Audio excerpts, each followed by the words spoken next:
one reason so many young adults struggle with obesity. This is interesting. Listen to the statistic. 70% of kids who play team sports drop out by the time they reach 13 years of age.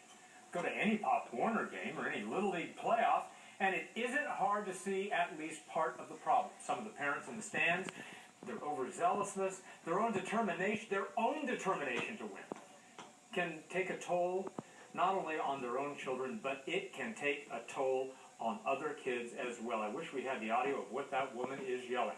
Maybe we shouldn't have it. This is just some of what goes on here with some tips on keeping your kids in the game and protecting your kids from problem sports parents, frankly, psychologist Dr. Casey Cooper, along with 9-year-old athlete Jacob. And Jacob, how do you say your last name? Workmeister. Workmeister, and his dad, Jeff. Yes. Nice to have you all. Thank you very much. So, Dr. Casey. Yes. I was surprised when I heard this. I mean, it's no surprise that there are tough parents out there. Yes. But when I heard that most of them drop out by the time they're 13, is that because of the psychological impact? Absolutely. When you ask those children who are leaving sports, most often never to return to daily activity again, what the reason was, number one, the pressure from parents and other adults.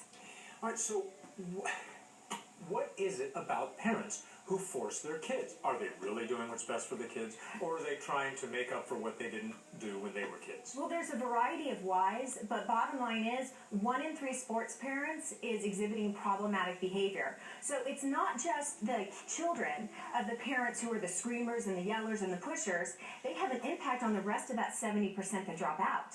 So all sports parents need to be concerned about what their children are being exposed to when they go to their sporting activities. All right, now Jacob, can I ask you a question? You play what 2 sports? Baseball and football. And football? Okay, do you have a favorite? Baseball. Baseball. When you were playing, it was tough. You had some tough times, right? What did that feel like? Well, when you're out on the field? I get angry for it. Yeah. And do you know why you got angry? Did you get angry at yourself, or what? Well, yeah, sometimes. But sometimes, like when I'm batting, I'll get angry because when I strike out or get out, I think that out might cost my team the game. Well, and I'm going to get to your dad here in a minute, but you're by the way, you're such a well-spoken young man. What do you feel from all the parents in the stands? Sometimes, embarrassed, or... They make you feel embarrassed? Well, like when I strike out. Sometimes. Now, Jeff, Dad? Yes. You were upset about this, too. First of all, what kind of a pushy sports parent were you? Were you kind of pushy at some point? You know, I like to think I'm not. That's kind of why I got into coaching, was because we have 4 kids. And we saw with our older 2, we saw a lot of that. And so part of why I got into coaching was I figured I can control the situation better and eliminate some of that.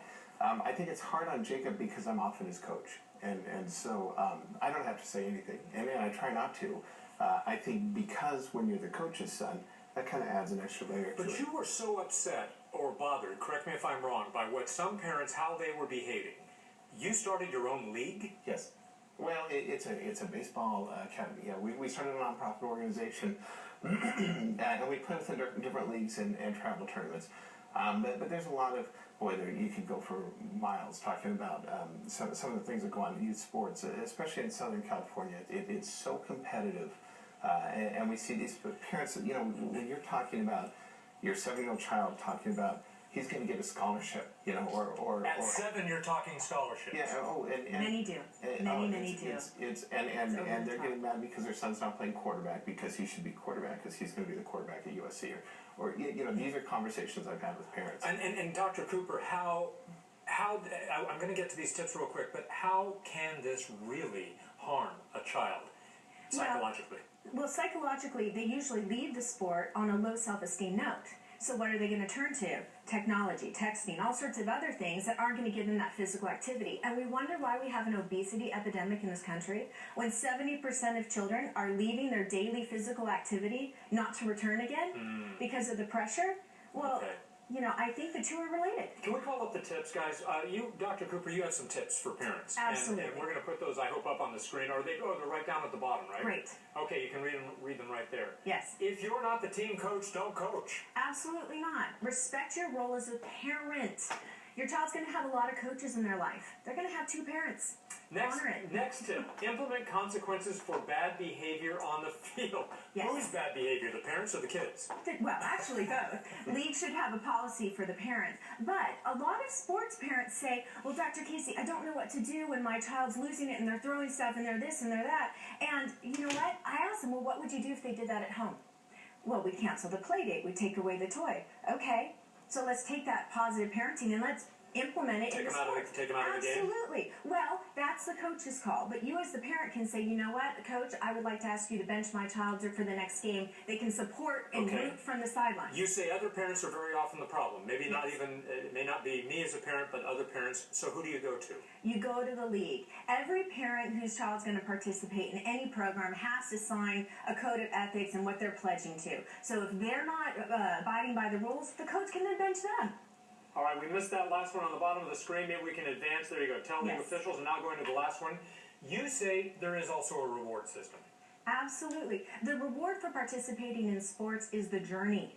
It is putting forth the effort. It's the process of being involved. If you're only emphasizing winning, you're completely missing the mark. Got it. All right, Dr. Casey Cooper, Jacob, Jeff, thank you for coming in. Good job, Jacob. Thank you. Yeah, you ought to consider doing this. Go from baseball to do a little news. I think you'd be good. All right, buddy. It isn't just sports. Have you heard